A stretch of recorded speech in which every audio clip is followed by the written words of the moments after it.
હવે જે સંખ્યાત અસંખ્યાત વગેરે છે એની હવે વાત કરે છે. જો કે ટીકાની અંદર નથી છતાં પણ આ દિવસ રાત મુહૂર્ત સમય સંખ્યાત અસંખ્યાત અનંત પલ્યોપમ સાગરોપમ ઉત્સર્પિણી અવસર્પિણી ઉદ્ગલ પરાવર્ત આ બધા શબ્દો જે છે ને આ ગ્રંથમાં આવશે અને આ બધા કાળના પ્રમાણ છે અને એ જરૂરી છે માટે બીજી જગ્યાએથી લઈને અહીંયા એનો વિસ્તાર કરેલો છે. હવે સર્વથી અલ્પકાળ એટલે કે જગન્યમાં જગન્ય ઓછામાં ઓછો જે કાળ છે એને સમય કહેવાય છે. હવે એટલે કલાક છે સમજો તો એને મિનિટમાં ડિવાઈડ કરવું હોય તો કરી શકાય 60 મિનિટ થાય ને પણ જે એનાથી ઓછું સેકન્ડ મિલી સેકન્ડ એમ કરતા કરતા સૌથી નાનો કાળ છે જેને બે ભાગમાં વેચી ન શકાય ઓકે એને જે છે ને એક સમય કહેવાય છે અને એને સર્વજ્ઞ ભગવંતો જ જાણી શકે છે. સમયને બીજા કોઈ પણ છદ્મસ્ત છે એ જાણી ન શકે એટલે સર્વજ્ઞ જ જાણી શકે છે અને એ જ અત્યંત સૂક્ષ્મ કાળને સમય કહેવાય છે. એક નિમિષ એટલે આંખ મીચીને ઉઘાડીએ તેટલા કાળ માત્રમાં અસંખ્યાતા સમયો વ્યતીત થાય છે. આંખ ઓટોમેટિક જે પલકારો મારી પલકારો થાય એટલે આંખ બંધ થાય ને ખુલે એટલાને એક નિમિષ કહેવાય અને એક નિમિષમાં અસંખ્યાતા સમયો વ્યતીત થઈ જાય છે. હવે આજે સૌથી નાનો જે માપ છે કાળનો સમય ત્યાંથી માંડીને એ શીર્ષ પ્રહેલિકા એટલે કે એ ત્યાં સુધી જે છે ને સંખ્ય એટલે કે સંખ્યાત કહેવાય છે. પછી આગળ જઈને એના કરતા વધારે જે આંકડા આવશે એને અસંખ્યાત કહેવાય. એનાથી મોટા આંકડા થાય એને અનંત કહેવાય. પછી પલ્યોપમ શું છે, સાગરોપમ શું છે, ઉત્સર્પિણી અવસર્પિણી કાળચક્ર પૂતગલ પરાવર્ત આ બધો જે છે ને આ બધા શબ્દો એ વ્યવહારમાં એટલે ગણતરી કરવા માટે કાળ રૂપે ગણાય છે. બરાબર છે અને વ્યવહારિક કાળ કહેવાય છે કેમ કે નિશ્ચય નહીંથી તો જે છે ને વર્તમાન એક સમય રૂપ જ કાળ છે અને વ્યવહારથી જે છે ને આ બધા કાળના માપ છે. તેનું કંઈક સ્વરૂપ અહીં આપવામાં આવે છે. તો જોઈએ એક એક વસ્તુ. સમયથી લઈને પૂતગલ પરાવર્ત સુધી કાળ સંખ્યાનું એક કોષ્ટક અહીંયા આપેલું છે. સૌથી પહેલા તો નિર્વિભાજ્ય કાળ પ્રમાણ એટલે કે કાળનો સૌથી નાનો ભાગ જેને વિભાજન કરી શકાય નહીં ડિવાઈડ ન કરી શકાય એને એક સમય કહેવાય છે. એવા 9 સમય હોય એનું એક જગન્ય અંતર મુહૂર્ત કહેવાય. બરોબર છે અને આવા શું કહેવાય કે અસંખ્ય સમય એની એક આવલિકા થાય. બરોબર છે. હવે અસંખ્ય છે ને એના પ્રકારો હોય છે. અસંખ્યના ટોટલ 9 પ્રકાર છે. તો એમાંથી 9 પ્રકારમાંથી ચોથા નંબરનું જે અસંખ્ય છે બરોબર છે એ અહીંયા લેવાનું છે. ચોથા નંબરના અસંખ્યનું નામ છે જગન્ય યુક્ત અસંખ્ય અને એમાં જેટલો આંકડો આવે સંખ્યા આવે એટલા સમયનું એક આવલિકા થાય. બરોબર છે. આગળ કદાચ સંખ્યાત અસંખ્યાત એના પણ જે ભાગ છે વિભાગ કે ટાઈપ્સ છે કદાચ આપેલા હોય તો જોશું. હવે આજે એક આવલિકા છે એવી 256 આવલિકાનો એક ક્ષુલ્લક ભવ કહેવાય. ક્ષુલ્લક ભવ એટલે શું? તો કે એ સૌથી નાનામાં નાનું આયુષ્ય એ કોનું હોય તો કે નિરોધના જીવનું. બરોબર છે અને હવે 2223 and એ 1229 upon 3773 આટલી આવલિકાનો એ એક ઉચ્છ્વાસ અથવા તો એક નિશ્વાસ એટલે કે શ્વાસ લઈએ કાં તો શ્વાસ મૂકીએ એમાં આટલી આવલિકા થાય. એટલે આમ તો રફલી કહીએ તો એ 2223 જેવું થાય. પછી આગળ પોઈન્ટમાં જે આવે તે એની ડબલ કરીએ તો શ્વાસ અને ઉચ્છ્વાસ બંને થઈ જાય એટલે શ્વાસોચ્છ્વાસ. બરોબર છે. એટલે એક શ્વાસોચ્છ્વાસમાં એક શ્વાસોચ્છ્વાસને છે ને એક પ્રાણ કહેવાય. એમાં એક ક્ષુલ્લક ભવો કેટલા થાય એટલે કે સૌથી નાનું આયુષ્ય કોનું હોય તો નિગોદના જીવ. તો એને એના જે ભાવ કેટલા થઈ જાય તો કે સાધિક એટલે કે થોડુંક વધારે એવું એ 17 એટલે આપણે આમ સામાન્યથી 17.5 ભાવ કહીએ. બરોબર છે. આ થયું એક પ્રાણ. અચ્છા, એક વાત મારે કેવી હતી કે આની પહેલાના જે લેક્ચર્સ થયા એમાં જે અમુક મુદ્દાઓ એવા હશે જેમાં કર્મગ્રંથના મતથી થોડુંક જુદું આવશે. બરાબર છે. જેમ કે એ એકેન્દ્રિયને વગેરેને કઈ કઈ લેશ્યા હોઈ શકે, એકેન્દ્રિય બેન્દ્રિય વગેરેને. તો અહીંયા 3 લેશ્યા બતાવી હતી. પણ જે છે ને એ કર્મગ્રંથિક મતે થોડોક એ ફેરફાર છે ને.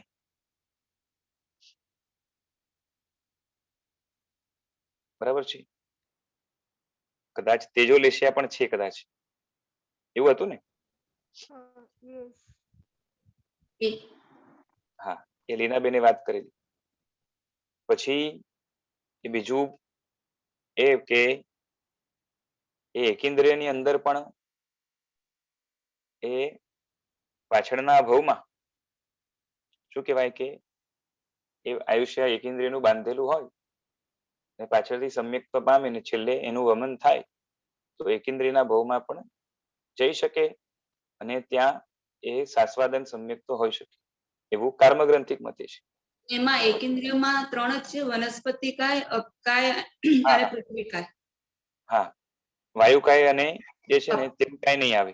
એનું કે ત્યાંના ભાવો જે છે ને વધારે સંક્લિષ્ટ પરિણામ વાળા હોય છે એટલે એ નહીં આવે. એટલે એ કર્મગ્રંથિક મતે છે. અને અહીંયા કદાચ જે હશે એ સૈદ્ધાંતિક મતે એકેન્દ્રિયમાં જાય એવું નથી માનતા. આપણે જે શરૂઆતમાં લીધેલું ને એ જ ટોપિક ઉપર, તો એમાં આપણે જે ઉપશમ સમ્યક્તો વાળો ઉપશમ સમ્યક્તની હાજરીમાં કાળધર્મ નથી પામતો એ આપણે આમાં કર્મગ્રંથિક મત પ્રમાણે લીધું જયારે ચાલ્યું હતું ત્યારે. એમાં સૈદ્ધાંતિક મત પ્રમાણે તો ચાલે છે. એમાં તો એમ છે કે છે. અચ્છા, હા હા બરોબર છે. ત્યાં નોટ કરેલું હતું. હા, તો ત્યાં આપણે કર્મગ્રંથિક મત પ્રમાણે લીધું. અહીંયા પાછું આપણે આમાં સિદ્ધાંતિક મત પ્રમાણે, એટલે પછી ત્યારે કન્ફ્યુઝ હશે. જે પણ હવે જે કર્મગ્રંથ ભણ્યું હશે એને ખ્યાલ આવશે. એવું નથી બહુ કઈ આપણે જે છે ને પદાર્થમાં બહુ વધારે અટકે છે એવું કઈ નથી, પણ ખાલી ખ્યાલ આવે કે ભાઈ આવા મતાંતરો છે. ખબર હોય તો ખ્યાલ આવે. વિશાલભાઈ, આપણે કર્મગ્રંથકાર ક્યારે થયા? હરિભદ્ર સૂરીની પહેલા કે પછી? એકચ્યુઅલી શું છે, કર્મગ્રંથકારનો સવાલ નથી. આમાં શું છે કે પૂર્વના જેટલા આચાર્યો છે ને એમાં અમુક આચાર્યો છે ને એ કર્મગ્રંથિક મતના આચાર્યો કહેવાય છે. કર્મગ્રંથ થયું એનાથી થયા એવું નથી પાછું. અને અમુક આચાર્યો જે છે ને એ સૈદ્ધાંતિક મતના કહેવાય, એને આગમિક મત પણ કહેવાય. પણ એનો અર્થ નથી કે કર્મગ્રંથ વાળા જે છે ને આગમિક મતથી એટલે કે આગમને માનનારા નથી એવું નથી. પણ આ રીતે ત્યારે જે છે ને એ મતાંતરને આ રીતે ડિવાઈડ કરેલા છે. હા, અને એ મારી હમણાં વચ્ચે વાત થઈ 2 દિવસ પહેલા જ, લગભગ 2 કે 3 દિવસ પહેલા પ્રવીણભાઈ સાથે. તેમણે કીધું કે એટલે મારે જાણવું હતું કે કોઈ એક જ જગ્યાએ બધા આજે મતાંતરનો ક્યાંક સંગ્રહ કરેલો હોય. કેમ કે મેં ક્યાંક છે ને અમુક મતાંતરો જે કર્મગ્રંથિક અને સૈદ્ધાંતિક છે એ કયા કયા છે થોડાક જે છે ને ક્યાંક ઉલ્લેખ હતો, મને યાદ નથી આવતું. અને કયા કયા હતા એકદમ ધ્યાન નથી. જેમ પાછું મેં એકવાર કદાચ આમાં કે પેલા કોઈ લેક્ચરમાં જે છે ને કીધું હતું કે અપુનર્બંધકમાં આપણે માનીએ છીએ કે એ ઉત્કૃષ્ટ સ્થિતિ ન બાંધી શકે. પુનર્બંધક જે છે ને હવે ફરીથી એ કર્મની ઉત્કૃષ્ટ સ્થિતિ જે છે ને એ 70 કોડાકોડી મોની સૌથી હાઈએસ્ટ એની હોય છે, તે ન બાંધી શકે. એ જે છે ને કર્મગ્રંથિક મતનો જે છે ને એ પોઈન્ટ છે. એટલે કર્મગ્રંથિક મતે છે. સૈદ્ધાંતિક મતે કે આગમિક મતે જે છે ને એ કહે છે કે એ ઉત્કૃષ્ટ સ્થિતિ તો બાંધી શકે, પરંતુ ઉત્કૃષ્ટ રસ નહીં બાંધે. બરોબર છે. તો આ બધાની છે ને ક્યાંક ઉલ્લેખ આવે છે કે ઉપાધ્યાય યશોવીરજી મહારાજાએ છે ને આ બધાની સમીક્ષા પણ કરેલી છે કે આ એંગલ થી આવું થઈ શકે, આ એંગલ થી આવું થઈ શકે એવું. પણ જે છે ને એ ગ્રંથ અવેલેબલ નથી. એમણે પણ એ જ કીધું કે હાલમાં જે છે ને ક્યાંય હાથમાં હજી આવ્યો નથી, ક્યાંક પડ્યો હોય તો આપણે ખ્યાલ નથી, પણ એનો ઉલ્લેખ મળે છે કે આ ગ્રંથની આવક એ કલેક્શન તરીકે, સમીક્ષા તરીકે, મીમાંસા તરીકે રચના કરેલી છે ઉપાધ્યાયજી મહારાજે, પણ હાથમાં નથી આવ્યું.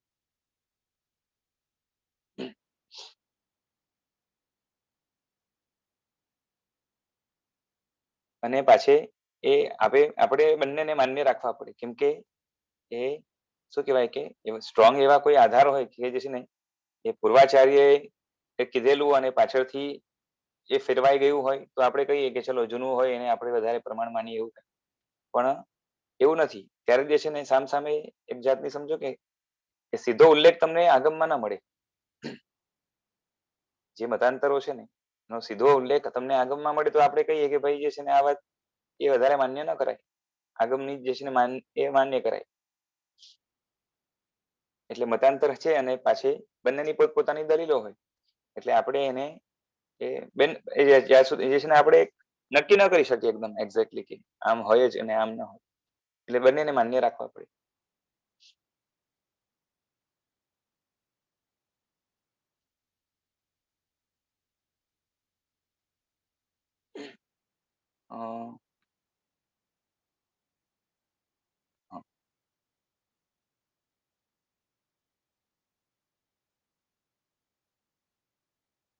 હવે આ જે પ્રાણ છે, શ્વાસોશ્વાસ ટોટલ એવા 7 પ્રાણનો એક સ્તોક થાય અને એવા 7 સ્તોકનો એક લવ કહેવાય. અને એ 38.5 લવનો જે છે ને એક ઘડી કહેવાય, જેને આપણે એ 24 મિનિટ એટલે 48 મિનિટ આપણે સામાયિક કરીએ ને એને અડધી, કેમ કે સામાયિકમાં આપણે 2 ઘડી કહીએ, એવી એક ઘડી એટલે એ આમ એ 38.5 જે છે લવ થાય. અને 24 મિનિટની જે ઘડી થાય છે એને એ જ ઘડી છે. અને 77 લવ થાય કેમ કે 38.5 ના ડબલ કરવાના છે, એટલે 2 ઘડી કહેવાય. એમાં ક્ષુલ્લક ભાવ કેટલા થાય તો 65,500 ને જે છે ને એ 36, બરોબર છે. અને આવલિકા કરીએ તો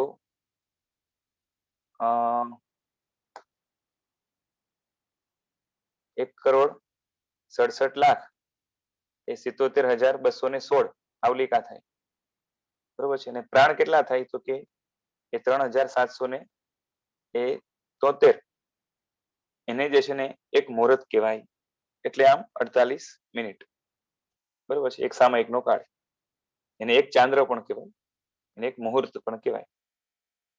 અને એ જે 2 ઘડી છે, આ જે એક મુહૂર્ત છે એમાંથી જે છે ને એક સમય ઓછો કરવો તો એને ઉત્કૃષ્ટ અંતર મુહૂર્ત કહેવાય, મુહૂર્તની અંદરનો ભાગ. એટલે ઉત્કૃષ્ટ અંતર મુહૂર્ત શું તો કે 2 ઘડીમાં એક સમય ઓછો, બરોબર છે. અને જગનની અંતર મુહૂર્ત શું હતું? 9 સમયનું હતું ને, બરોબર છે.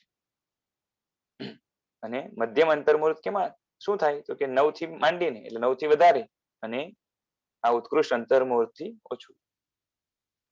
એટલે અહીંયા સુધી જે છે ને અંતર મુહૂર્ત વગેરેના માપ થયા.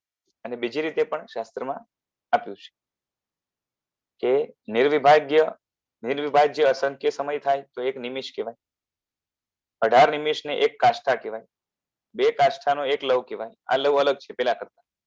પછી 15 લવ છે એની 1 કલા કહેવાય, 2 કલા થાય એવી તો એક લેશ કહેવાય, એવા 15 લેશ થાય તો એક ક્ષણ કહેવાય, અને એવી 6 ક્ષણ થાય તો એક ઘટિકા એટલે ઘડી કહેવાય, અને 2 ઘડીનો એક મુહૂર્ત થાય, અને 30 મુહૂર્તનો એ જે છે ને એ કાષ્ઠા લવ તો મને લાગે સરખું જ છે લગભગ. ના, અલગ છે, અલગ છે.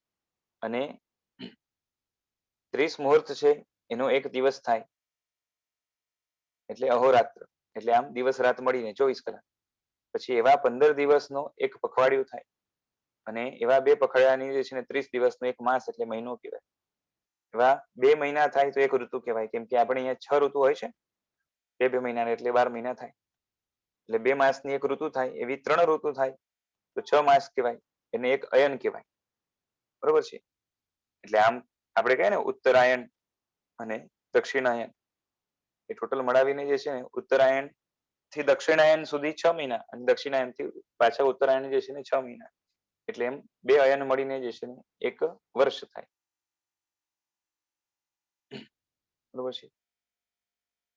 એટલે 2 અયન કાં તો 6 ઋતુ લઈએ તો એક વર્ષ થાય અને એવા 5 વર્ષ, બરોબર છે, અને સૌર વર્ષ કહેવાય, સોલાર યર. બરોબર છે. એ 5 વર્ષનો એક યુગ કહેવાય. એવા 20 યુગ થાય એટલે 20 into 5 એટલે 100 વર્ષ થયા ને, એટલે શત વર્ષ કહેવાય, એટલે 100 વર્ષ. એવા 10 શત વર્ષ થાય એટલે 1000 વર્ષ થાય તો એક સહસ્ર વર્ષ કહેવાય. અને એના પછી મલ્ટીપ્લાય 10 કરવું તો 1 લાખ વર્ષ કહેવાય. અને એવા 84 લાખ વર્ષ થાય તો એને પૂર્વાંગ કહેવાય. અને એવા 84 લાખ પૂર્વાંગ થાય તો એક પૂર્વ કહેવાય. એટલે એક પૂર્વની અંદર 84 લાખ ગુણ્યા 84 લાખ એટલા વર્ષ થાય. બરોબર છે. કેટલા થાય તો કે 70 લાખ કરોડ એ 56,000 કરોડ સૂર્ય વર્ષ થાય. એટલે સૂર્ય વર્ષ એટલે વર્ષ. પછી 84 લાખ પૂર્વ થાય. બરોબર છે. જેટલું ભગવાન ઋષભદેવનું આયુષ્ય હતું પ્રથમ પ્રભુનું, એને તૃતીટાંગ કહેવાય, તૃતીટાંગ. અને એવા 84 લાખ તૃતીટાંગ થાય તો એક ત્રુટિ કહેવાય, ત્રુટિત. એવી 84 લાખ ત્રુટિટ એનો અડડાંગ થાય. એવા 84 લાખ અડડાંગ નો અડડ થાય. એવા 84 લાખ અડડના એક અવવાંગ થાય. એવા 84 લાખ અવવાંગનો જે છે ને એક અવવ થાય. એવા 84 લાખ અવવનો એક હુહુકાંગ થાય. એવા 84 લાખ હુહુકાંગનો એક હુહુક થાય. એવા 84 લાખ હુહુકનો એક ઉત્પલાંગ થાય. એવા 84 લાખ ઉત્પલાંગનો એક ઉત્પલ થાય. એવા 84 લાખ ઉત્પલનો એક પદ્માંગ થાય. એવા 84 લાખ પદ્માંગનો એક પદ્મ થાય. બરોબર છે. અહીંયા 6 ઋતુના બધા નામ આપેલા છે ફૂટનોટમાં. આ શબ્દો સાંભળ્યા નથી. હા, સાંભળી લ્યો, મજા આવશે. પછી એ 84 લાખ પદ્મ છે એવા એ નલિનાંગ થાય. એવા 84 લાખ નલિનાંગ, કેમ કે આ બધાનું આપણે કામ ના હોય ને, અને ભણાવે ભૂલી જાય અડધા. એટલે 84 લાખ નલિનાંગ નો એક નલિન થાય. એક 84 લાખ નલિન નો જે છે ને એક અર્થ એ નિપુરાંગ થાય. એવા 84 લાખ અર્થ નિપુરાંગ નો એક અર્થ નિપુર થાય. બરોબર છે.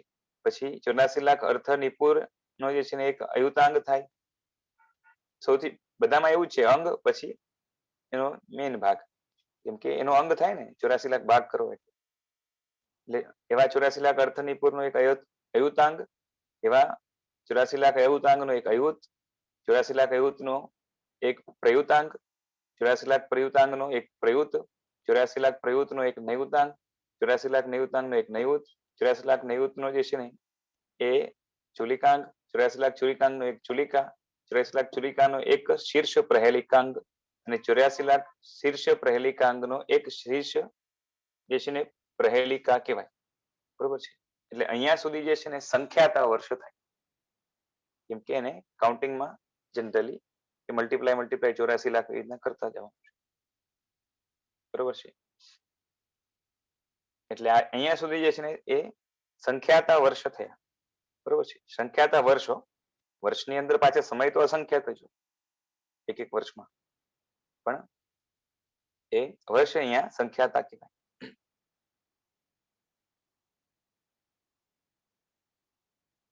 એટલે હવે અહીંયા નીચે ફૂટનોટ આપી છે, પેલા જોઈ લઈએ કે 194 અથવા તો 250 એટલા આંકડા થાય. બરોબર છે. એટલા વર્ષ પછી. એટલે આટલી સંખ્યા જે છે ને એવી શીર્ષ પ્રહેલિકામાં આવે કે આટલા વર્ષો કરી. મલ્ટીપ્લાય કરતા જઈએ. કેમ કે શું થાય છે આમાં પણ મતાંતર કેમ? કેમ કે જો આપણે પેલા જોયું હતું ને પછી જોયું તો એમાં કઈક આંકડાનો ફરક આવશે. એમાં એક મતે શીર્ષ પ્રહેલિકાનો અંક જે અહીંયા ફિગર્સ આપ્યા છે ને એ આટલો છે, એટલે આટલા વર્ષ પછી આટલો ફિગર અને પછી વર્ષ, અને આ એટલે આમાં પણ જે છે ને 54 આંકડા છે અને એના ઉપર પાછી 140 મીંડા લાગે એટલે 194 થઈ જાય આંકડા ટોટલ. બરોબર છે. આ પ્રમાણે એ માથુરી વાંચના પ્રસંગે અનુયોગ દ્વારમાં કહે છે. એ મથુરામાં જે છે ને મોટી વાંચના જ્યારે થયેલી પેલા અને એમાં અનુયોગ દ્વાર લખાયું જ્યારે એ કેવાયું હશે, બરોબર છે, ત્યારે નોંધ કરાયું કે શીર્ષ પ્રહેલિકાનો જે છે ને આટલો આંકડો છે. અને ભગવતી સૂત્ર, જંબુદ્વીપ પ્રજ્ઞપ્તિ, ઠાણાંગ આ બધા આગમ ગ્રંથમાં જે છે ને આ રીતે જ અભિપ્રાય જણાવેલો છે આ વાત. પછી એના પછી જ્યારે અન્ય જ્યોતિષ કરંડક આદિ ગ્રંથમાં તેથી પણ બૃહદ સંખ્યા એટલે એનાથી મોટી સંખ્યા જણાવેલી છે. એટલે એમાં એ 70 અંકને 180 શૂન્યો મૂકવાથી એ 70 અંક કયા છે? તો કે આ 70 અંક છે. બરોબર છે. એના ઉપર 180 જે છે ને હજી મીંડા મૂકવાના, એટલે ઘણી પાછી ફિગર બહુ મોટો થઈ જાય, 250 જેટલી સંખ્યા થાય. બરોબર છે. આ વાત વલ્લભી વાંચના, એ વલ્લભીપુરમાં થયેલી વાંચના જે છે ને એમાં અને ગ્રંથનું નામ આપ્યું છે કે આ અને આદિ લખ્યું છે, એટલે બીજા પણ ગ્રંથની અંદર આ રીતે જણાવ્યું છે. એટલે શીર્ષ પ્રહેલિકામાં પણ જે છે ને કેટલા વર્ષ થાય એમાં મતાંતર છે. એટલે આમાં કીધું ને કે શીર્ષ પ્રહેલિકા સુધી અમે બતાવશું, એ બતાવ્યું. હવે આ તો સંખ્યાત વર્ષ થયા. એ રીતે આગળ જઈને એ અસંખ્યાત વર્ષ હોય, બરોબર છે, એ અસંખ્યાત વર્ષ કઈ રીતે થાય એ આગળ બતાવશે. કે જે છે ને ઓલું એ પલ્ય એટલે પ્યાલો, એ મોટો પ્યાલો લેવાનો હોય, એની અંદર જે છે ને એ પેલા જે છે ને સરસવના દાણા વગેરેનો એ દ્રષ્ટાંત આવશે. તો એ અસંખ્ય વર્ષનો એક એ પલ્યોપમ થાય, અને એ પલ્યોપમ પણ જે છે ને એના 6 ભેદ છે. એ 6 ભેદ પણ કદાચ આગળ બતાવશે. બરોબર છે. અને એવા 10 કોડાકોડી પલ્યોપમનો એક સાગરોપમ થાય. પલ્યોપમમાં 6 પ્રકાર હોય એટલે અહીંયા પણ 6 પ્રકાર પડી જાય. બરોબર છે. એટલે કોડાકોડી એટલે શું કે કરોડ ગુણ્યા કરોડ, અને પાછી મલ્ટીપ્લાય અહીંયા 10 કરવાનું છે, એટલે 10 કોડાકોડી પલ્યોપમનો એક સાગરોપમ થાય. બરોબર છે. પલ્ય એટલે પ્યાલો, અને એ સાગરોપમમાં સમુદ્ર આવે, પેલા કરતા સમુદ્ર કેટલો મોટો હોય, બરોબર છે, ત્યાં એ છે ને સાગરની ઉપમા આપેલી છે. અને 10 કોડાકોડી એ અડધા સાગરોપમ. સાગરોપમના પ્રકાર છે, એમાંથી એક પ્રકાર આવે છે અડધા સાગરોપમ. તો એ એનાથી જે છે ને સાગરોપમની જનરલી ગણતરી થતી હોય છે, એટલે એવા 10 કોડાકોડી અડધા સાગરોપમ. બરોબર છે. આપણી ભાષામાં સિમ્પલ ભાષામાં 10 કોડાકોડી સાગરોપમ એક ઉત્સર્પિણી થાય, કાં તો એક અવસર્પિણી થાય, અને એવી ઉત્સર્પિણી પ્લસ અવસર્પિણીને એક કાળચક્ર કહેવાય, એટલે ટોટલ 20 કોડાકોડી સાગરોપમ થાય. બરોબર છે. અને એવા અનંતા કાળચક્ર થાય. બોલો, અસંખ્યાત નહીં, એના કરતા વધારે. અસંખ્યાતના પણ 9 પ્રકાર છે. બરોબર છે. એ બધું ઓળંગી જાય, એની આગળની જે ફિગર ચાલુ થાય એ અનંત ચાલુ થાય, અને એ અનંતના પણ આમ 9 પ્રકાર છે. તો એમાં 9 માંથી કયો લેવો ખબર નથી, પણ એવા અનંત ની સંખ્યામાં કાળચક્ર થાય ત્યારે એક પૂતગલ પરાવર્ત થાય, અને પૂતગલ પરાવર્તના આપણે દ્રવ્ય ક્ષેત્ર કાળ ભાવની અપેક્ષાએ અને પાછી એમાં સૂક્ષ્મ અને બાદર એ રીતે જે છે ને એના પ્રકાર પડશે. બરોબર છે. એટલે પૂતગલ પરાવર્તનું સ્વરૂપ હવે બતાવે છે કે 4 પ્રકારે પૂતગલ પરાવર્ત હોય, દ્રવ્ય ક્ષેત્ર કાળ અને ભાવ, અને એમાં પણ પાછા ભેદ પડશે 2 એટલે ટોટલ 8 પ્રકાર થશે. એ પૂતગલ પરાવર્તના છે એ અહીંયા લખ્યું કે 4 ભેદ છે, તે દરેકના બાદર અને સૂક્ષ્મ એમ 2 ભેદ છે. એટલે કે બાદર દ્રવ્ય પૂતગલ પરાવર્ત, સૂક્ષ્મ દ્રવ્ય પૂતગલ પરાવર્ત, એ જ રીતે બાદર ક્ષેત્ર પૂતગલ પરાવર્ત, પછી સૂક્ષ્મ ક્ષેત્ર પૂતગલ પરાવર્ત, બાદર કાળ પૂતગલ પરાવર્ત અને સૂક્ષ્મ કાળ પૂતગલ પરાવર્ત, પછી બાદર ભાવ પૂતગલ પરાવર્ત અને સૂક્ષ્મ ભાવ પૂતગલ પરાવર્ત.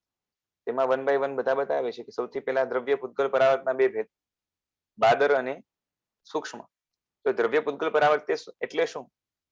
તો કે એક જીવ બરોબર છે. સમજો કે આપણો આત્મા એ જગતમાં રહેલા સર્વ પૂતગલોને જેટલા કાળમાં ઔદારિક, વૈક્રિય, તેજસ, કર્મણ, ભાષા, શ્વાસોચ્છ્વાસ અને મન એ 7 વર્ગના રૂપે ગ્રહણ કરીને મૂકે તેટલો કાળ એક બાદર દ્રવ્ય પૂતગલ પરાવર્ત કહેવાય. ખ્યાલ આવે છે? આપણો આત્મા આખા જગતના જેટલા પણ પૂતગલો છે, બરોબર છે, બધા જ એક પણ પરમાણુ બાકી ન રહેવો છે, બરોબર છે, એ બધા જ પૂતગલોને એ ઔદારિક રૂપે ભોગવી લે, બરોબર છે, એટલે કે ગ્રહણ કરીને મૂકે. અને એ જ બધા પૂતગલોને એ વૈક્રિય રૂપે પણ ગ્રહણ કરીને મૂકે.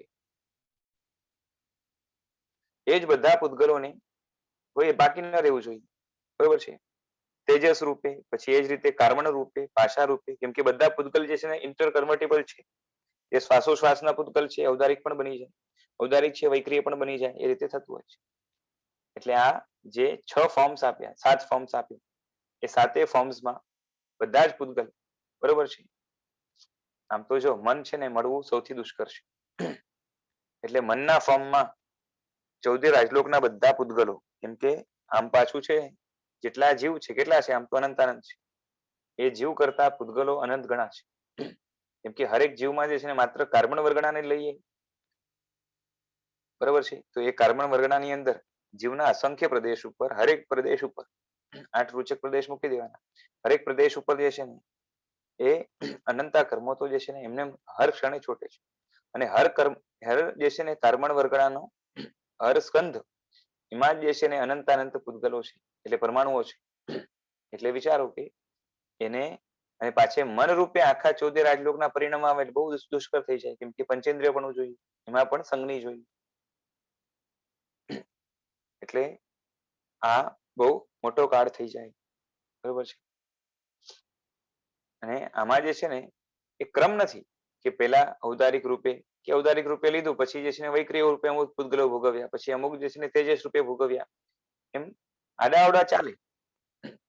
ક્રમનો કોઈ જરૂરી નથી, બરોબર છે. પેલા મન રૂપે પરિણામ્યા, થોડાક ભોગવી લીધા, પછી થોડાક વૈક્રિય રૂપે ભોગવી લીધા, પછી વૈક્રિય વાળા મન રૂપે થયા તો એ મન રૂપે ભોગવી લીધા, એ બધું ચાલશે. પણ જેટલા પૂતગલો છે એ બધા જ એ આ 7 ટાઈપ્સમાં જે છે ને ભોગવાવા જોઈએ. આગળ પાછળ ક્રમનો જે છે ને મહત્વ નથી. અને બાદર દ્રવ્ય પૂતગલ પરાવર્ત કહેવાય. અને સૂક્ષ્મ એટલે શું? તો કે ક્રમથી લેવાનું. એટલે એક જીવ જગતમાં રહેલા સર્વ પૂતગલોને સૌથી પેલા જગતના બધા જ પૂતગલોને જે છે ને એ ઔદારિક રૂપે લઈને મૂકે, બરોબર છે. હવે સમજો કે આજે અમુક પૂતગલો ઔદારિક રૂપે ભોગવ્યા અને સાથે મન રૂપે પણ અમુક પૂતગલો ભોગવ્યા, તો એને કાઉન્ટ નહીં કરવાનું. પેલા જે છે ને ઔદારિક રૂપે બધા જ ભોગવાઈ જાય, એના પછી જે છે ને વૈક્રિય રૂપે ભોગવવાના ચાલુ થાય એ લેવાના, એની વચ્ચે વૈક્રિય રૂપે ભોગવાયા એને કાઉન્ટ નહીં કરવાનું, બરોબર છે. એટલે પછી વૈક્રિય રૂપે લેવાના, અને એ બધા ભોગવાઈ જાય પછી તેજસ રૂપે લેવાના, બરોબર છે. એમ કરતા કરતા જે છે ને એ બધા જ આહારક વગેરે જે છે ને એ રૂપે લઈને મૂકે, અને છેલ્લે જે છે ને એ મન રૂપે લઈને મૂકે, બરોબર છે. એટલે ક્રમથી થવું જોઈએ. એટલે ક્રમ વિના કરે તો એ બાદર ગણાશે, અને ક્રમથી થાય તો સૂક્ષ્મ ગણાય. એટલે સૂક્ષ્મ આમ એના કરતા કંઈક ઘણો મોટો થઈ જાય, બરોબર છે. એટલે આનું નામ છે દ્રવ્ય પૂતગલ પરાવર્ત, જેમાં દ્રવ્યથી પૂતગલ લેવાના છે, અને પૂતગલને આત્મા જે રૂપે ગ્રહણ કરી શકે છે, બરોબર છે, અહીંયા કીધું છે, બરાબર છે. આમાં જે છે ને એ આહારક નથી લીધી, બરોબર છે, કેમ કે આહારક રૂપે આખા જગતના બધા પૂતગલો ભોગવી નથી શકતા, બરોબર છે. કેમ કે આહારક કોને હોય છે? એ 14 પૂર્વધર હોય એમને હોય, અને એ પણ જે છે ને અમુક પૂતગલો લઈને જે છે ને એનું યુઝ કરે, એટલે એને આમાં ઇન્ક્લુડ ન કરાય. એટલે 8 વર્ગણા જે છે એમાંથી 7 લેવાની, આહારક નહીં લેવાની, બરોબર છે. એટલે આમ શોર્ટમાં કહીએ તો ઔદારિક જે છે ને આહારક છોડીને એ બધા જ પૂતગલો એ જેટલા ટાઈમ્સમાં જે છે ને ભોગવી શકાય એ બધા ભોગવાઈ જાય. ક્રમથી ભોગવે તો સૂક્ષ્મ કહેવાય પૂતગલ પરાવર્ત, અને આડાઅવડા કરીને પણ કમ્પ્લીટ કરે એ બાદર દ્રવ્ય પૂતગલ પરાવર્ત કહેવાય. આ દરેક જીવ કરે હા હા, આવા તો આપણે અનંતતા કર્યા છે પાછા. આ તો એક પૂતગલ પરાવર્ત છે. આવા તો જે છે ને અનંતા પૂતગલ પરાવર્ત આપણે પસાર કર્યા છે. બરાબર છે. સામાન્યથી દરેક કરે, બધા માટે કઈ નિયમ નથી એકાંતે. ખ્યાલ આવે છે? મરુદેવા માતા છે સમજો, એ સમજો નિગોદ માંથી નીકળ્યા, એ કેળનો ભોગ કર્યો ને અહીંયા આવ્યા. તો હવે મન રૂપે જે છે ને બધા પૂતગલો ભોગવ્યા જ ન હોય. કેમ? કેમ કે મનોવર્ગણા જે છે ને ગ્રહણ કરવાની એને છેલ્લા ભાવમાં આવે. મને પર્યાપ્તિ ક્યારે હતી? એની પહેલા જે છે ને મન તો હતું નહીં. ખ્યાલ આવે છે? હા એવા કોઈ કોઈ એક્સેપ્શન હોય, બાકી જનરલી જે છે ને એ 99.99 બરોબર છે. એમાં પણ નવડા જેટલા લગાવો એટલા ઓછા છે. એ મોટા એટલે બધા જીવો ઇન જનરલ આવું કરીને જે છે ને ઘણા પૂતગલ પરાવર્તો આ રીતે પસાર કરીને પછી મોક્ષે જતા હોય. અચ્છા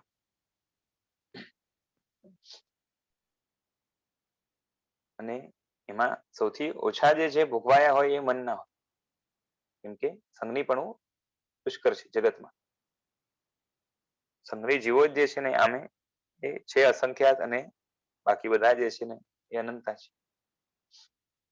નિગોદમાં આપણે હતા એ સૂક્ષ્મ નિગોદમાં તો જે છે ને એ સંગનીપણું પણ ના હોય. બરોબર છે. અને ઇન્દ્રિયો આમે બહુ ઓછી. એટલે આમ એટલું ખરું કે જે છે ને એ વૈક્રિય રૂપે પણ જે છે ને એ ઓછું આવે. એટલે એ બધા અમુક અમુક જે છે ને એ ઓછા આવે, બાકી ભોગવ્યા છે બધા. હા, ભાષા રૂપે ન હોય, બરાબર ને? ભાષા વર્ગના પૂતગલો ન હોય ગ્રહણ કરવાના. કેમાં? દ્રવ્ય એટલે આમાં એકેન્દ્રિય એટલે નિગોદમાં, સૂક્ષ્મ નિગોદ. આમે એકેન્દ્રિયને ભાષા નથી હોતી.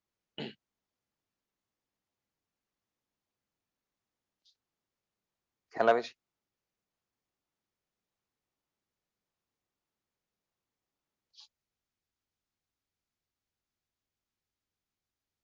હવે અહીંયા પ્રશ્ન શું થાય? અને મને લાગ્યું કે કોઈ પૂછશે પણ કોઈ પૂછ્યું નથી. પણ પ્રશ્ન શું થાય કે જે સૂક્ષ્મ નિગોદના જીવો છે એ સૂક્ષ્મ નિગોદના જીવો એ અનંત ઉત્સર્પિણી અવસર્પિણી પસાર કરી છે કે નહીં? અને એ અનંત કાળચક્ર પસાર કર્યા છે અને અનંત પૂતગલ પરાવર્ત જે છે એને નિગોદમાં પસાર કર્યા છે. બરાબર કે નહીં? ખ્યાલ આવે છે? હા સૂક્ષ્મ નિગોદમાં બધા જીવો જે છે ને અનંતા પૂતગલ પરાવર્તો પસાર કર્યા છે. તો હવે એ અનંતા પસાર કર્યા છે તો આ રીતે દ્રવ્ય પૂતગલ પરાવર્ત પણ પસાર કર્યા હોય એવું તો બની શકે. બરોબર છે. પણ હવે એમાં એ મન હતું નહીં.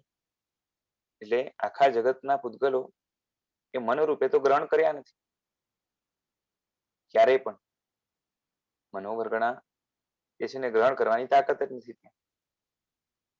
પછી એ ભાષા વર્ગણા પણ ગ્રહણ કરવાની તાકાત જ નથી. તો બધા પૂતગલો પછી કઈ રીતે ભોગવાયા? સાથે સાથ ન આવ્યા. બરાબર ને? તો ત્યાં શું સમજવાનું કે જેની પાસે ભોગવવાની તાકાત છે, જેમ વ્યવહાર રાશિના જીવો બધા ભોગવી શકે છે. બરોબર છે. તો વ્યવહાર હા રાશિના જીવ એ પૂતગલ પરાવર્ત દ્રવ્ય પૂતગલ પરાવર્ત પસાર કરે એને જેટલો સમય લાગે ને મન રૂપે વાણી રૂપે કે બધા સાથે સાથ રૂપે એમાં જેટલો સમય લાગે એટલો સમય બરોબર છે એ સમયને આપણે શું કહીએ? દ્રવ્ય પૂતગલ પરાવર્ત. બરોબર છે. કાળના માપની જ વાત છે. તો એટલો સમય એ લોકોએ પસાર કર્યો છે એટલે એ હિસાબે એને અનંત જે છે ને આવા દ્રવ્ય પૂતગલ પરાવર્તો પસાર કર્યા છે એ કહી શકાય. સમજાય છે શું કહું છું? પ્રેક્ટિકલી નહીં કરી શકે પણ જે કરી શકે એને કરવામાં જેટલો કાળ લાગે એટલો કાળ એ લોકોએ અનંતી વાર પસાર કર્યો છે. એટલે કહેવાય કે અનંત જે છે ને એ દ્રવ્ય પૂતગલ પરાવર્તો પણ એમણે પસાર કર્યા છે. તો એ હા નિગોદમાં દ્રવ્યથી એ એટલે દ્રવ્ય પૂતગલ પરાવર્ત. અને બંને પાછા એ શું કહેવાય કે સૂક્ષ્મ પણ અને બાદર પણ. બરોબર છે. હમ. પછી આગળ જઈએ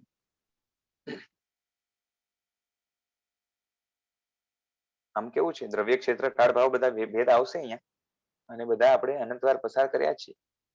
પણ જ્યારે માપની વાત આવે ને કે સમજો કે એમ કે ને કે ચરમાવર્તમાં આવ્યું, બરોબર છે, તો ચરમાવર્તમાં આવ્યું એટલે એક પૂતગલ પરાવર્ત એનો બાકી છે, બરોબર છે, એમ કહેવાય ને.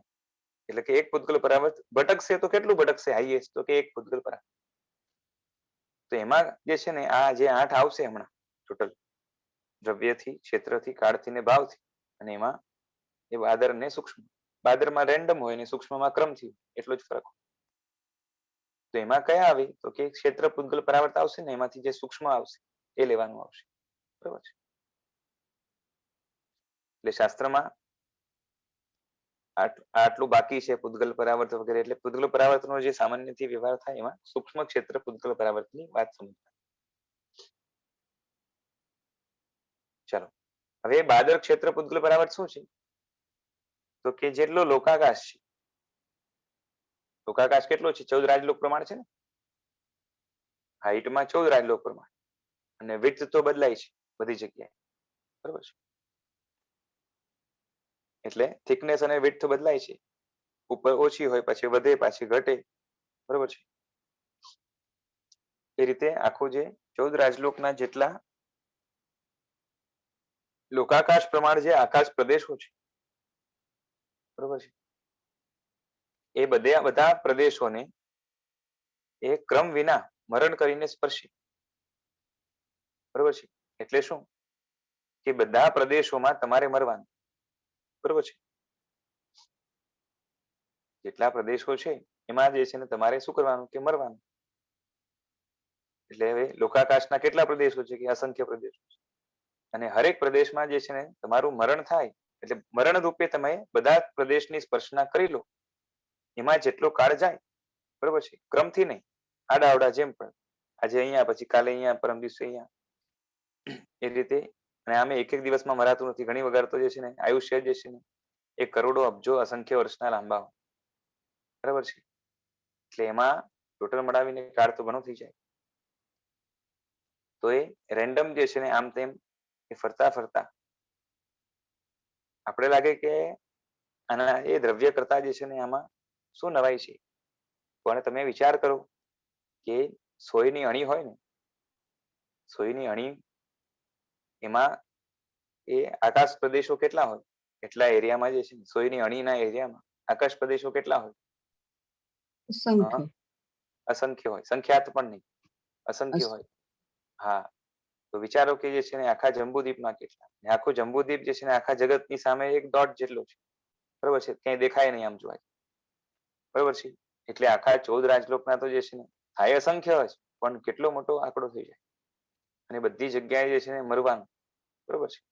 અને અપેક્ષા એ જે છે એ શું કહેવાય કે જન્મવાનું, એ રીતે લઈએ તો પણ એટલું જ થાય. તો અહીંયા એ મરવાની વાત કરી કે હરેક જે છે ને એને મરણ રૂપે સ્પર્શે, બરોબર છે. બોલો, મરણ રૂપે બધે સ્પર્શવું હોય તો નિગોદમાં જવું પડે કે, કેમ કે અમુક જગ્યા જ એવી છે જ્યાં જે છે ને એ નિગોદ સિવાય બીજા કોઈ જીવ જન્મી કે મરી શકે નહીં, છે કે નહીં? મોક્ષ પણ હોય ને, હા, મોક્ષ પણ હોય ને. એ મોક્ષની વાત નથી, જન્મ મરણની વાત છે હમણાં તો, સંસારી જીવોની જ વાત છે, બરોબર છે. અને મોક્ષ કોઈ સ્થાન નથી, આત્માની અવસ્થા છે. ખાલી એ મોક્ષનું એક એ છે ને માર્કિંગ રૂપે એક ક્ષેત્ર છે, એટલે એની વાત. જ્યાં સિદ્ધના જીવો રહેલા છે ત્યાં પણ નિગોદ તો છે જ, સૂક્ષ્મ નિગોદ તો બધે જ છે, બરોબર છે. એટલે આખા 14 રાજલોકના બધા જે છે ને ક્ષેત્ર એટલે કે બધા જ આકાશ પ્રદેશોમાં મરણ પામે એને જેટલો કાળ જાય એને બાદર ક્ષેત્ર પૂતગલ પરાવર્ત કહેવાય. અને સૂક્ષ્મ ક્ષેત્ર પૂતગલ પરાવર્તમાં શું છે કે લોકાકાશના બધા પ્રદેશોને ક્રમશઃ મરીને સ્પર્શે. એટલે શું કે આજે અહીંયા મર્યો પછી જે છે ને બીજે ક્યાંક ઉત્પન્ન થયો, સમજો કે અહીંયા ઉત્પન્ન થયો અને અહીંયા મર્યો, બરોબર છે, તો એ નહીં ગણવાનું.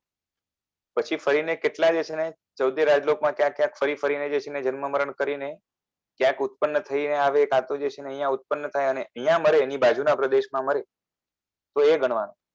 પછી વચ્ચેનો જે કાળ છે એ કાળ જેટલો પણ ગયો, બરોબર છે, પછી પાછે બીજે બીજે જે છે ને જન્મે મરે એમ કરીને જે છે ને એની બાજુના પ્રદેશમાં મરે, બોલો કેટલો લાંબો કાળ થઈ જાય. ઘણી વાર તો એવું બને કે જે છે ને એ જ પ્રદેશને છોડીને બાકી બધે મરીને આવી જાય અને પછી અહીંયા આવીને મરે. ખ્યાલ આવે છે? ઘણી વાર એવું પણ થાય કે જે છે ને બાકી એ પ્રદેશને, બાજુવાળા પ્રદેશને છોડીને બાકી આખા 14 રાજલોકમાં જે છે ને એ અનંતવાર જન્મ મરણ કરી આવે અને ત્યારે જઈને એની બાજુમાં નંબર લાગે, બરોબર છે. એમ કરતા કરતા ક્રમથી એ 14 રાજલોકના બધા જ આકાશ પ્રદેશોને એ મરીને સ્પર્શે, એટલે મરણ રૂપે સ્પર્શે, ત્યારે એ સૂક્ષ્મ ક્ષેત્ર પૂતગલ પરાવર્ત કહેવાય. અને આપણે જે એ સમકીતીને અર્ધ પૂતગલ પરાવર્ત જે કહીએ છીએ, અને શું કહેવાય કે આ ચર્માવર્તીને એક પૂતગલ પરાવર્ત કહીએ છીએ, દ્વિચર્માવર્તીને જે છે ને 2 પૂતગલ પરાવર્ત કહીએ છીએ. તો આ બધામાં આ સૂક્ષ્મ ક્ષેત્ર પૂતગલ પરાવર્ત લેવાનું. એટલે વિચાર કરો કેટલું મોટું છે, બરોબર છે, એટલો મોટો કાળ છે. ચાલો હવે એના પછી કાળ પૂતગલ પરાવર્ત. કાળ પૂતગલ પરાવર્ત એટલે શું? તો કે એક જીવ ઉત્સર્પિણી તથા અવસર્પિણી રૂપ કાળ ચક્ર સર્વ સમયોને ક્રમ વિના મરણ કરીને સ્પર્શે. એમાં કે જેટલો કાળ જાય એટલો જે છે ને કાળ બાદર કાળ પૂતગલ પરાવર્ત છે, બરોબર છે. ઉત્સર્પિણી તથા અવસર્પિણી રૂપ કાળ ચક્ર, બરોબર છે. એટલે એક કાળ ચક્રમાં 20 કોડાકોડી સાગરોપમ અને એ એક એક સાગરોપમની અંદર જે છે ને એ અસંખ્ય વર્ષો થાય, અને અસંખ્ય વર્ષો, હરેક વર્ષની અંદર અસંખ્ય સમયો થાય, બરોબર છે. તો એ અવસર્પિણીમાં સમજો કે કોઈ વ્યક્તિ પહેલા સમયે એ મર્યો, જન્મ મરણની વાત છે, મરણની જ વાત છે. એટલે જગતમાં ક્યાંય પણ ત્યાં શું કહેવાય કે જંબુદ્વીપમાં કે ભરત ક્ષેત્રમાં, બરોબર છે, ભરત ક્ષેત્રમાં જ્યારે અવસર્પિણી ચાલુ થઈ એના પહેલા સમયે કોઈ જીવ જે છે ને મર્યો, એ જીવ પછી જે છે ને સમજો કે એ અસંખ્ય વર્ષો પછી જે છે ને બીજે ક્યાંક જન્મીને મર્યું, એટલે એ સમયની એની સ્પર્શના થઈ ગઈ. એ રીતે જેટલા સમયો છે, અવસર્પિણીના જેટલા સમયો છે, એ દરેક સમયની એની મરણ રૂપે સ્પર્શના કમ્પ્લીટ થાય, બરોબર છે. એટલે જરૂર નથી કે જંબુદ્વીપમાં જ મરવો જોઈએ, દુનિયામાં ક્યાંય પણ મળે, પણ રેફરન્સ તરીકે જે છે ને કાળ ક્યાંનો લેવાનો? તો અહીંયાનો લેવાનો આપણે. એટલે જંબુદ્વીપનો ભરત ક્ષેત્ર લો કે જે પણ જ્યાં ઉત્સર્પિણી અવસર્પિણી છે એ કાળનો રેફરન્સ લેવાનો. ક્યાંય નહીં પણ ઉત્સર્પિણી અવસર્પિણી લો, એ કાળ તો સેમ જ આવવાનો છે. એટલે ઉત્સર્પિણી ને અવસર્પિણી ના દરેક સમયમાં એ દુનિયામાં ક્યાંય પણ એ મરણ પામે, એને ગણતા ગણતા એ દરેક સમય એનો કવર થઈ જાય, બરોબર છે. કેમ કે ઘણી વાર શું થાય કે અહીંયા મર્યો પછી ક્યાંક પેદા થયો ને અસંખ્ય વર્ષનું આયુષ્ય હોય અને પછી મર્યો, એ મર્યો ત્યારે ઉત્સર્પિણીમાં કે અવસર્પિણીમાં જે સમય હોય એને ટીક કરી દેવાનો કે અહીંયાનું જે છે ને થઈ ગયું, પછી બીજે ક્યાંક જન્મ્યો, પછી ત્યાંથી મર્યો, એટલે મર્યો ત્યારે જે છે ને એ અવસર્પિણીમાં જે સમય ચાલતો હતો એને ટીક કરી દેવાનો. એમ કરતા કરતા એ બધા જ સમયો જે છે ને ટીક થઈ જાય, તો એ બાદર કાળ પૂતગલ પરાવર્ત કહેવાય. અને એ જ રીતે હવે ક્રમથી લઈએ કે અવસર્પિણીમાં એ કે ઉત્સર્પિણીમાં પેલા સમયે ક્યાંક મર્યો, બરોબર છે, પછી જે છે ને ક્યાંક જન્મ્યો મર્યો એમ કરતા કરતા, બરોબર છે, એ પછી બીજા કોઈ સમય નહીં ચાલે, એની બાજુના સમય એટલે સેકન્ડ સમય, ઉત્સર્પિણીનો પહેલા સમયે મર્યો તો ક્યાંક, ને પછી ક્યાંય પણ જન્મ મરણ કરે એ બધા જે છે ને એની ગણતરીમાં નહીં લેવાના, બરોબર છે. કાળ તો પસાર થયા જ કરે, પણ જ્યારે એ ઉત્સર્પિણીના બીજા સમયે ક્યાંય પણ મરશે, બરોબર છે, તો હવે ટીક કરવાનું છે લાઈનથી, બરોબર છે. તો એમાં એ ઘણો લાંબો સમય જાય. તો આ રીતે કાળ પૂતગલ પરાવર્ત સૂક્ષ્મ એ આવે. પછી હવે ભાવ પૂતગલ પરાવર્ત, બરોબર છે. તો ભાવ પૂતગલ પરાવર્તમાં શું છે? તો એક જીવ રસબંધના સર્વ અધ્યવસાય સ્થાનોને ક્રમ વિના મરણ કરીને સ્પર્શે, બરોબર છે. એ રસબંધ છે એના અધ્યવસાય સ્થાનો કેટલા છે? તો કે અસંખ્ય છે. ખ્યાલ આવે છે? જીવ જે 4 પ્રકારના બંધ છે ને, પ્રદેશ બંધ, અનુભાગ બંધ એટલે રસબંધ, પછી બોલો કર્મગ્રંથ વાળા, બરોબર છે, સ્થિતિ બંધ અને પ્રકૃતિ બંધ, બરોબર છે. તો એ રસબંધના એ અધ્યવસાયની અપેક્ષા પ્રકાર કેટલા પડે? એટલે જીવ અલગ અલગ પ્રકારના જે છે ને અધ્યવસાય કરે, બરોબર છે. તો એવા એ પ્રકારની દ્રષ્ટિએ અધ્યવસાય અસંખ્ય જેવા થાય, બરોબર છે. એ અસંખ્ય અધ્યવસાય છે. તો જગતની અંદર આવા જે અધ્યવસાય હોય છે, કેમ કે જીવના અધ્યવસાય એટલે કે પરિણામો, ભાવ એ બદલાયા કરે છે.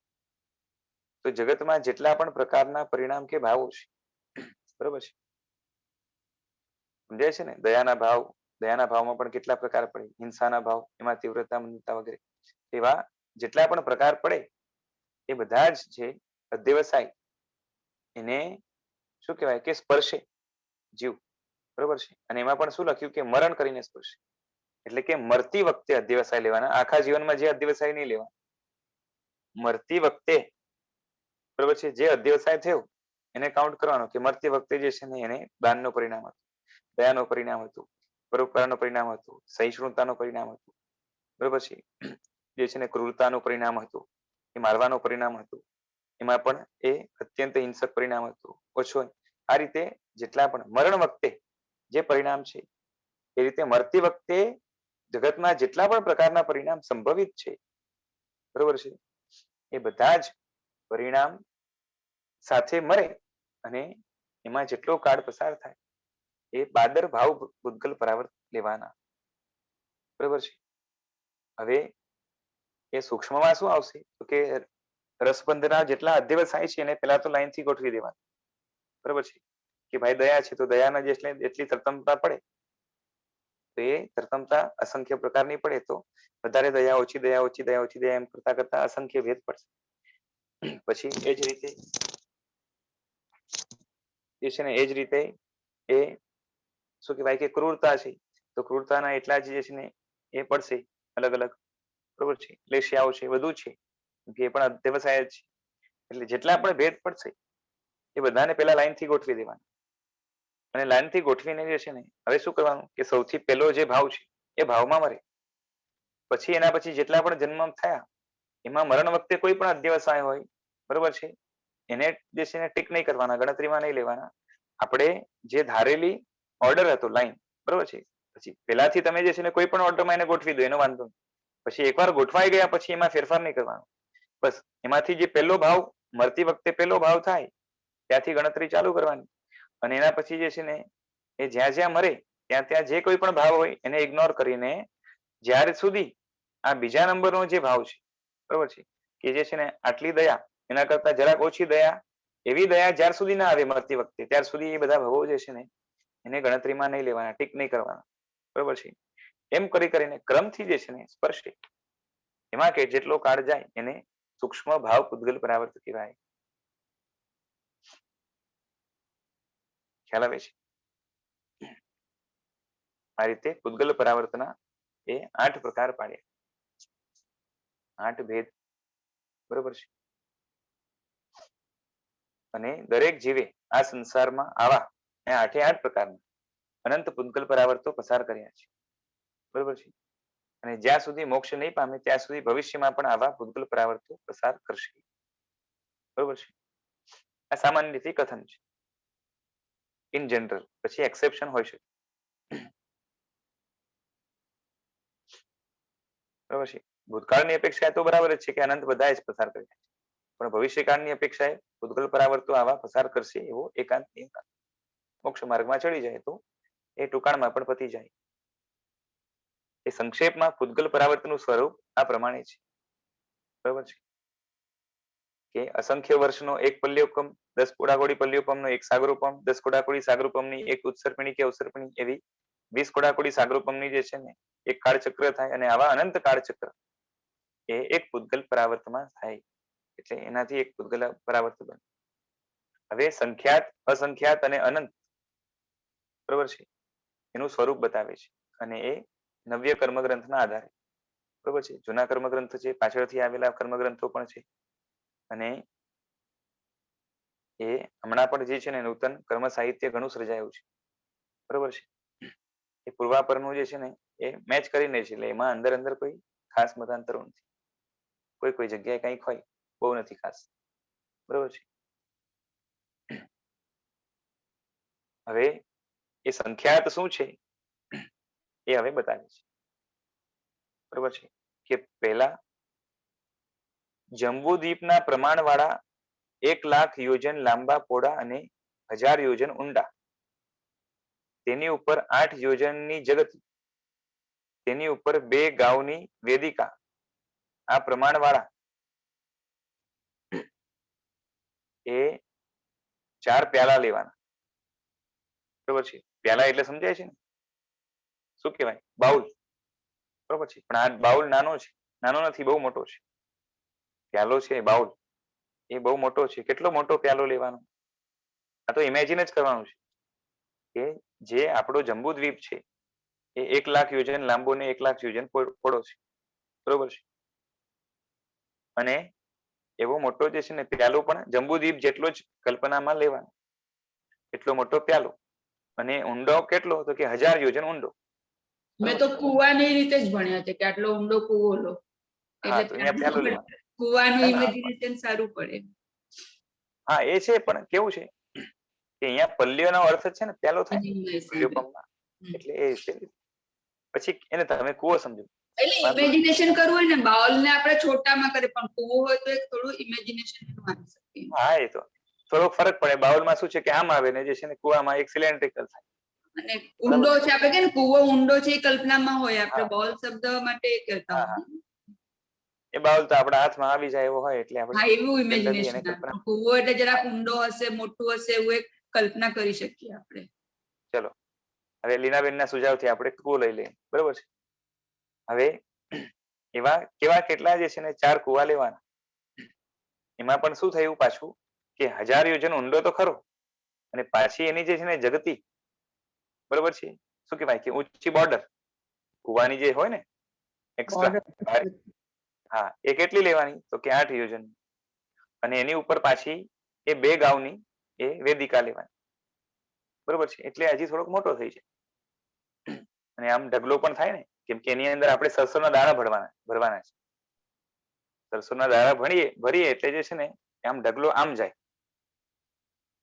ખ્યાલ આવે છે? કોઈ સોલિડ વસ્તુ ભરતા જઈએ તો એમાં આમ થાય ને, ઉપર જાય. એવા 4 જે છે ને પ્યાલા લેવાના છે, બરોબર છે, કે કુવા લેવાના છે, સમજો ને. એ એનું નામ પાડ્યું 4 નું, કેમ કે આપણે એનું પછી આગળ યુઝ કરવાનું છે, એટલે 4 નામ પાડ્યા કે અનવસ્થિત નામનો પહેલો કુવો, બરોબર છે, કે પહેલો પ્યાલો. પછી બીજો, બરોબર છે, અહીંયા પ્યાલો લખ્યો છે, પહેલો શબ્દ વાપરું છું, તમે કોઈ ઇમેજિનમાં કુવો લેજો, બરોબર છે. પછી બીજો શલાકા નામનો, પછી ત્રીજો પ્રતિશલાકા નામનો, અને ચોથો મહાશલાકા નામ, બરોબર છે. અને પછી શું કરવાનું કે પહેલો અનવસ્થિત નામનો જે પ્યાલો છે, હમણાં તો ખાલી જ રાખવાના છે, બધાને ખાલી રાખવાના છે, બરોબર છે. હવે શું કરવાનું છે? સૌથી પહેલો જે પ્યાલો છે એમાં આપણે ભરવાનું, શું ભરવાનું? સરસવના દાણા, બરોબર છે. આપણી ભાષામાં રાઈ કહીએ, બરોબર છે. એ દાણા ભરી દેવાના, અને આટલો મોટો છે એટલે એની અંદર રાઈના દાણા પણ કેટલા બધા થઈ જાય. એને રાઈના દાણાથી કેટલું ભરવાનું? તો કે શિખા સુધી ભરી દેવાનું, આ રીતે. અને એને એક હાથમાં લઈને, બરોબર છે, હાથમાં પ્યાલો લઈ લીધો. હવે એના માટે હાથ પણ બહુ મોટો જોઈએ, બરોબર છે. આ તો ઇમેજિન જ કરવાનું છે. અને બીજા હાથેથી શું કરવાનું કે એમાંથી એક દાણો, બરોબર છે, એ દ્વીપમાં નાખવાનું. સૌથી પહેલો દ્વીપ કયો છે? જંબુદ્વીપ છે, બરોબર છે.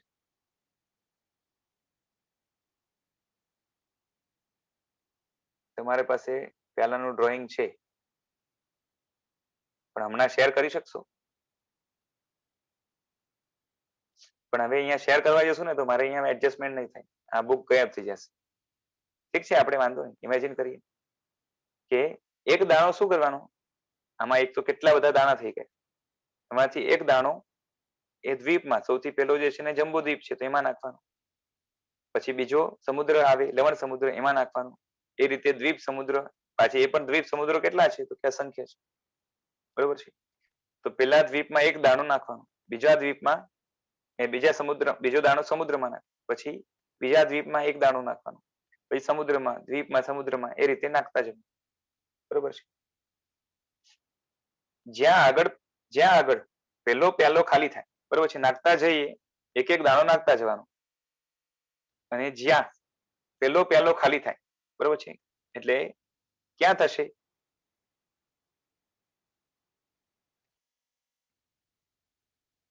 જ્યારે ખાલી થાય ને એટલે શું થશે કે એક દ્વીપ, પછી સમુદ્ર, દ્વીપ, સમુદ્ર, એમ કરતા કરતા એક એક દાણા બધામાં નાખતા ગયા, અને પેલો જે મોટો પ્યાલો હતો એ જ્યાં ખાલી થાય, બરોબર છે, ત્યાં તે દ્વીપ કે સમુદ્રના જેટલો બીજો પ્યાલો કલ્પવો, ત્યાં જે છે ને એ જ્યાં ખાલી થાય, હવે આપણે જે છે ને જંબુદ્વીપ જેટલો પ્યાલો લીધો હતો ને,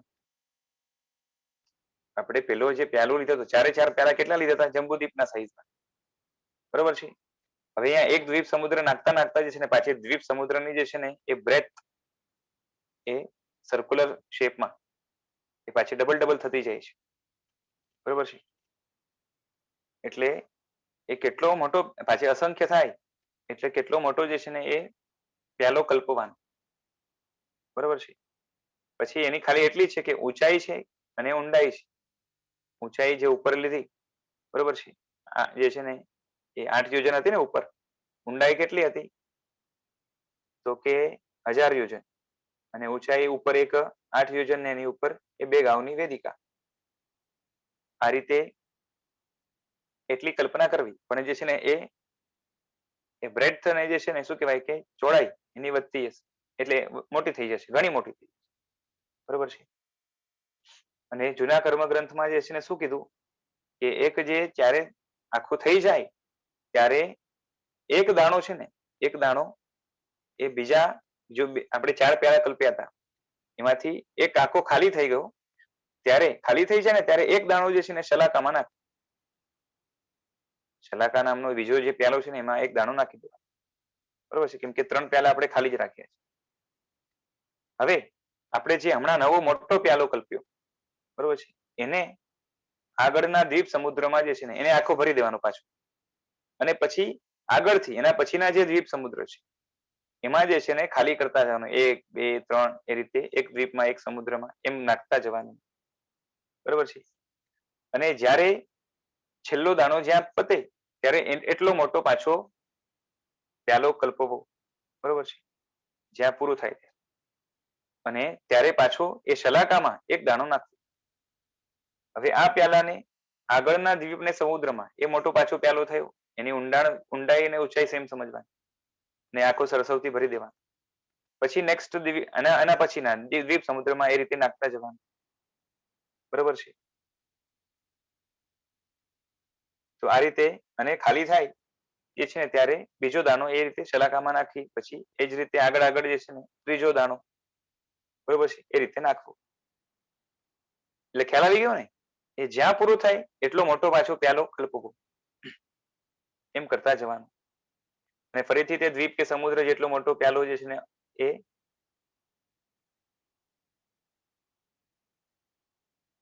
અનવસ્થિત નામનો ભરીને આગળ દ્વીપ ને સમુદ્રમાં નાખતા જવાનું, બરોબર છે. એટલે નવા નવા જે બને છે ને એનું નામ અનવસ્થિત જ રાખવાનું, જે નવા નવા બને છે, કેમ કે હજી એના પછીનો જે પ્યાલો છે એ ભરાયો નથી, બરોબર છે. એટલે આ રીતે અનવસ્થિત પ્યાલો ભરીને ખાલી કરતા કરતા એ પૂરો થાય ત્યારે જે છે ને શલાકા નામનો જે બીજો છે, બરોબર છે, એ ભરાશે. એમ કરતા કરતા જે પછી આ જે શલાકા નામનો જે પ્યાલો છે એ જ્યારે ભરાશે, બરોબર છે, એટલે સૌથી છેલ્લો જે છે ને અનવસ્થિત નામનો જે પ્યાલો આવશે, સૌથી છેલ્લો, એ ભરીને રાખી દેવાનો સાઈડમાં. અને પછી આ શલાકા નામનો પ્યાલો ભરાયો છે ને, બરોબર છે, જયારે શલાકા નામનો પ્યાલો ભરાઈ જાય, સેકન્ડ નંબરનો જંબુદીપ જેટલો પ્યાલો એ ભરાઈ જાય, અને ત્યારે જે મોટો પ્યાલો બન્યો હોય છેલ્લે, એને આખો ભરીને સાઈડમાં રાખી દેવાનો, બરોબર છે.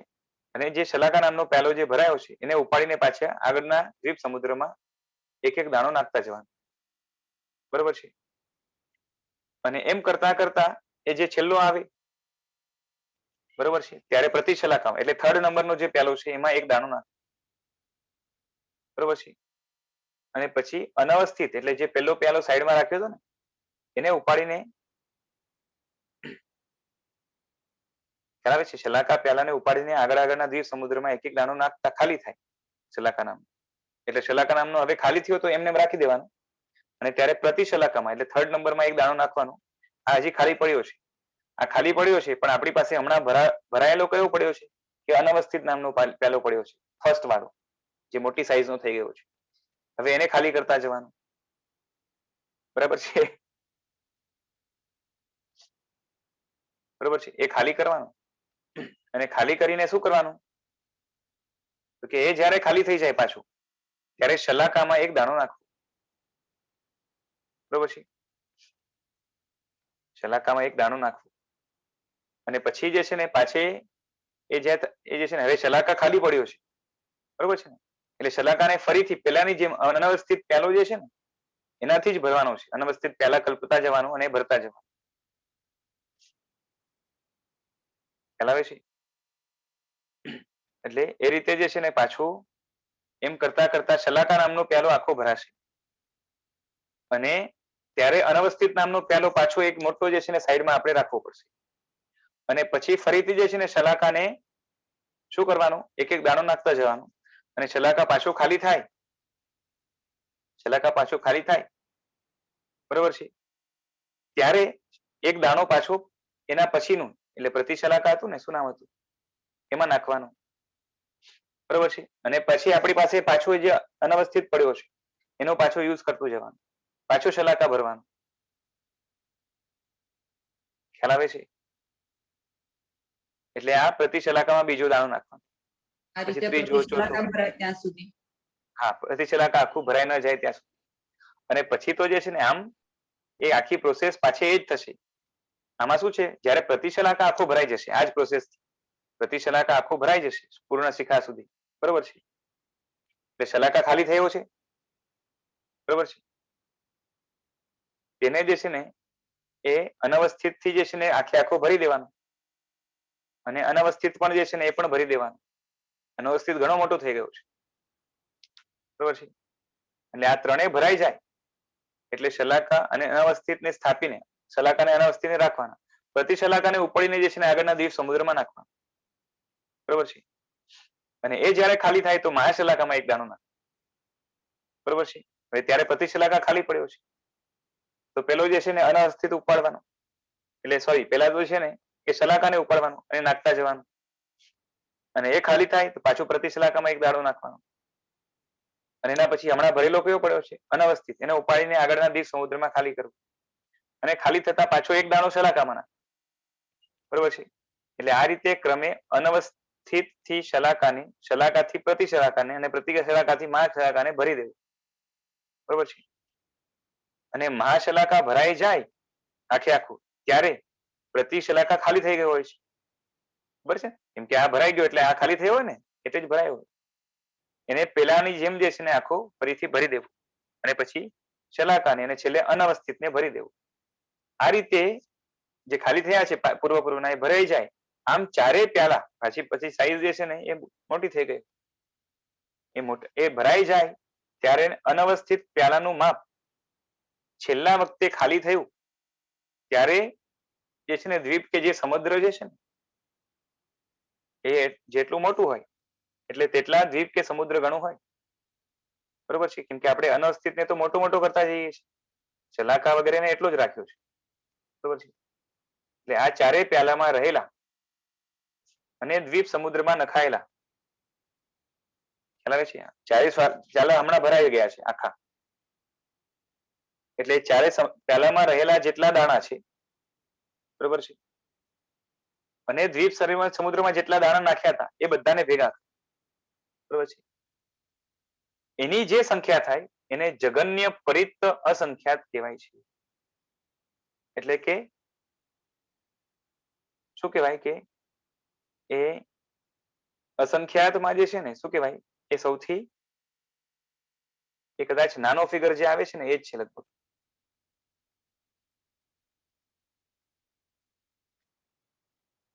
હા બસ સૌથી નાની અસંખ્યાતના જે 9 ભેદ છે ને એમાંથી સૌથી પહેલો અસંખ્યાત જે આવે એ આ છે બરોબર છે બાકી પછી એનાથી વધતા જાય એ કઈ રીતે વધે એ પણ આગળ આવશે અહીંયા કેટલાક એમ પણ કહે છે કે એક પ્યાલો ખાલી થતા જોડે જોડેના પ્યાલામાં જે એક એક દાણો જે નખાય છે ને તે પ્યાલામાંનો નહીં પરંતુ નવો દાણો લેવો ઘણા શું કહે છે કે નખાય તો જે છે ને હવે એ પ્યાલો તો ખાલી થઈ ગયો તો આમાં જે દાણો નાખીએ છીએ બીજામાં એ દાણો ક્યાંથી લેવાનો કે ક્યાંકથી લઈ આવવાનો બીજો નવો એક માર્કિંગ રૂપે એમાંથી નહીં નાખવું બરોબર છે એટલે થોડોક ફિગરમાં ફરક પડશે બરોબર છે ક્યારેક એમ કોઈ એમ કે છે કે પ્યાલામાંનો જે છેલ્લો દાણો છે ને એ સાક્ષી રૂપે એમાં નાખી દીધો બરોબર છે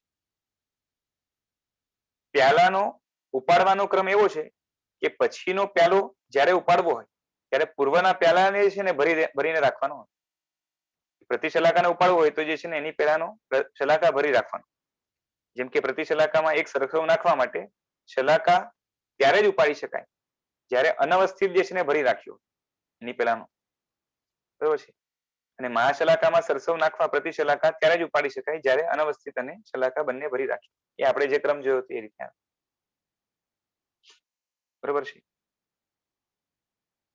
હવે સિદ્ધાંત મતે એટલે આગમિક મતે અને એમાં પાછળ નવ્ય કર્મગ્રંથમાં જે છે ને એ ગાથા 77, 78 અને 79 માં એ સંખ્યાત અસંખ્યાત વગેરેના જે ભેદ આપ્યા છે એ આપણે હવે જોવાના છે આજે તો સમય થયો છે રાખીએ અને પછી નેક્સ્ટ ટાઈમ કન્ટિન્યુ કરશું આમ ઇન્ટરેસ્ટિંગ છે એકવાર હોય તો એકવાર ફરીથી એકવાર તમે બધા રિવાઇઝ કરી લેજો જેથી કરીને થોડુંક ક્લિયર થઈ જાય અને ફિટ બેસી જાય 2-3 વાર વ્યવસ્થિત જોશો તો ખ્યાલ આવી જશે કે જે ક્રમ કઈ રીતે લેવો વગેરે બહુ બહુ બહુ એટલે ઘણો મોટો ફિગર થાય બરાબર છે આજે રાખીએ અને એ ઉપકારી ગુરુ ભગવંતો અને પરમાત્માના ચરણોમાં કોટી છે વંદન જનાગના વિરુદ્ધ કંઈ બોલાયું હોય તો મિચ્છામી દુક્કડમ